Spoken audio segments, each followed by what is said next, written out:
G'day everyone. I thought I might go out there and see if I could solve the lunar eclipse for flat Earth.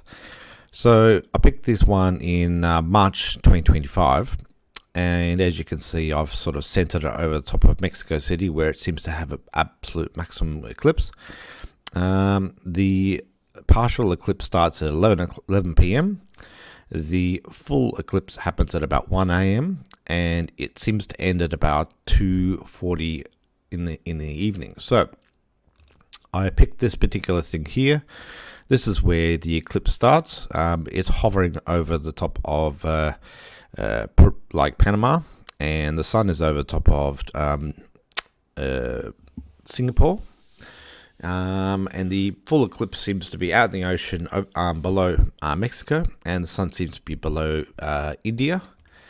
And then the eclipse ends when it's like way out in the middle of the ocean, pretty much directly below Seattle, Vancouver area, and the sun is below the Somali Horn. So I drew this up here. So as you can see, the sun below the Somali Horn, the sun below the India, and then one over top of Singapore. And over here, as you can see, we've got a moon below Panama, and we're going to moon below Mexico, and we're going to moon below the Seattle line. So this is how it would look like if it was on a flat Earth, and these are all drawn about 5,000 kilometers high, and the suns and moons are all drawn at about 50 kilometers radius.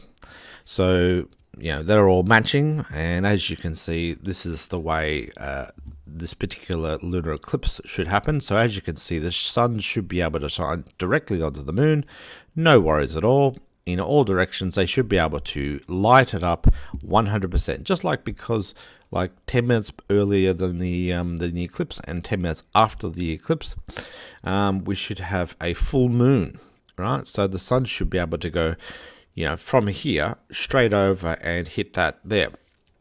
But I've solved it. I solved what is actually creating this eclipse, because you got to figure out what the hell's getting in the way. So it's pretty obvious to me that a block of cheese up in the middle of the sky is what is blocking the moon.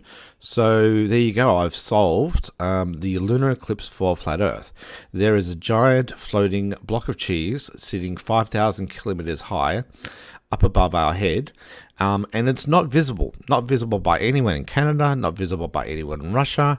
They can't see this block of cheese, but we know that block of cheese is there because that's how solar eclipses happened on the flat Earth. I've just provided 100% proof. I'd like any scientist to come out there and debunk me and tell me how I am incorrect, because this is, as far as I'm concerned, flawless. Absolutely flawless. A block of Swiss cheese is sitting over the top of northern Canada, maybe even Greenland. Let's have a bit of a look. Yeah, northern Canada. Huge block of cheese. Go ahead, scientists, debunk me. You won't. You'll struggle. I'll see you later.